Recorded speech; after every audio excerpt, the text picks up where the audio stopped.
Historically, financial services has always been dominated by men, so in some senses, that's no great surprise. But 84%, that's nearly every woman working in financial services thinks that there's an issue of gender discrimination. And that is pretty shocking in this day and age. Despite the work that has been done by chief executives in the industry to try and change people's perceptions, it's clearly not working.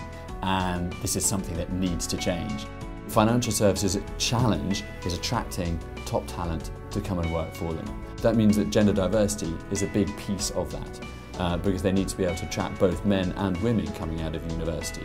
So this isn't an issue around 2013, this is an issue for 2023 for the industry, because if they can't attract the best people as they leave university and in their 20s, they're not going to have the management pipeline that they need in 10 years' time that's going to help really lead the industry through what is going to be an interesting few years.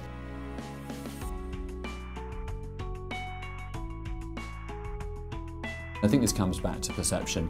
There is a much greater level of equality around remuneration. It's just that people don't appreciate it or understand some of the subtleties around it. The new legislation brought out by the government, the Workplace Gender Equality Act, prohibits such activity. This piece of legislation has been in the pipeline for a while now, so organisations that perhaps hadn't been on board with this should now be on board with that, and going forward they'll have to report on this as well.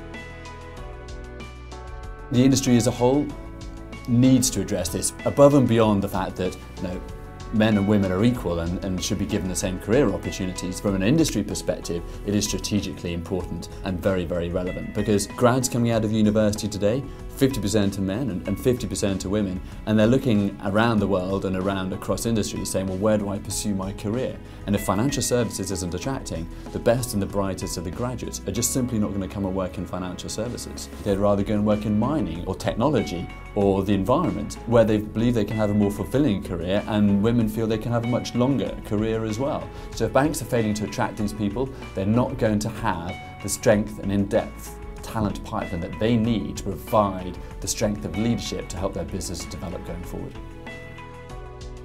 That perception is a significant strategic issue for the industry, and the fact that 84% of women believe that it's a problem is a real challenge, because the industry and the companies and the leaders within the industry have to change the way people view the financial services sector when it comes to gender discrimination.